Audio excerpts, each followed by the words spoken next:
John chapter 19. Then Pilate took Jesus and flogged him, and the soldiers twisted together a crown of thorns and put it on his head and arrayed him in a purple robe. They came up to him, saying, "Hail, King of the Jews," and struck him with their hands.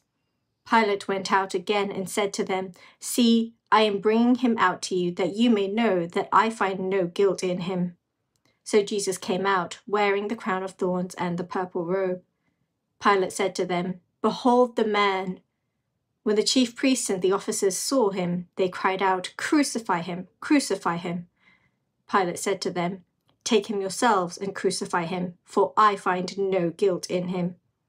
The Jews answered him, "We have a law, and according to that law he ought to die because he has made himself the Son of God." When Pilate heard this statement, he was even more afraid.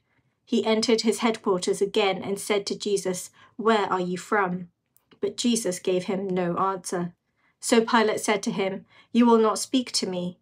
Do you not know that I have authority to release you and authority to crucify you?"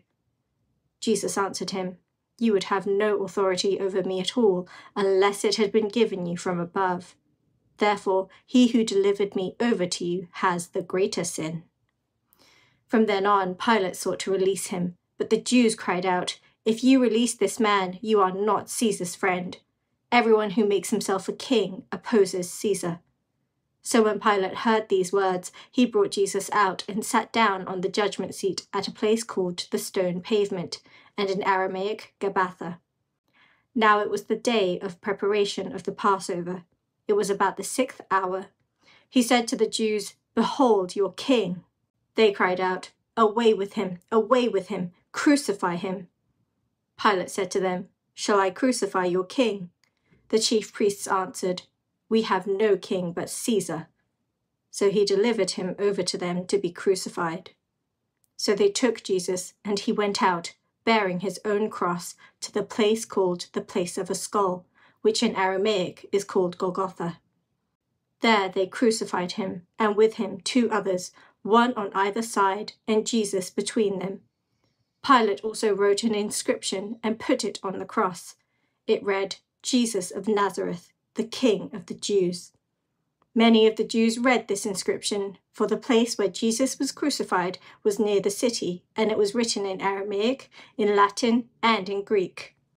So the chief priests of the Jews said to Pilate, "Do not write the King of the Jews, but rather, this man said, 'I am King of the Jews.'"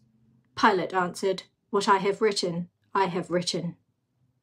When the soldiers had crucified Jesus, they took his garments and divided them into 4 parts, 1 part for each soldier, also his tunic. But the tunic was seamless, woven in one piece from top to bottom. So they said to one another, "Let us not tear it, but cast lots for it, to see whose it shall be."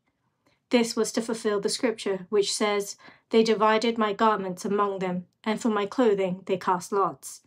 So the soldiers did these things, but standing by the cross of Jesus were his mother and his mother's sister, Mary, the wife of Clopas, and Mary Magdalene.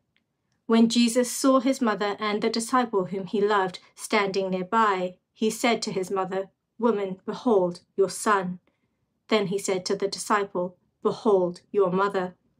And from that hour the disciple took her to his own home. After this, Jesus, knowing that all was now finished, said, to fulfill the scripture, "I thirst." A jar full of sour wine stood there, so they put a sponge full of the sour wine on a hyssop branch and held it to his mouth. When Jesus had received the sour wine, he said, "It is finished." And he bowed his head and gave up his spirit. Since it was the day of preparation, and so that the bodies would not remain on the cross on the Sabbath, for that Sabbath was a high day, the Jews asked Pilate that their legs might be broken and that they might be taken away. So the soldiers came and broke the legs of the first and of the other who had been crucified with him. But when they came to Jesus and saw that he was already dead, they did not break his legs. But one of the soldiers pierced his side with a spear, and at once there came out blood and water. He who saw it has borne witness. His testimony is true, and he knows that he is telling the truth, that you also may believe. For these things took place that the scripture might be fulfilled. Not one of his bones will be broken. And again, another scripture says, they will look on him whom they have pierced.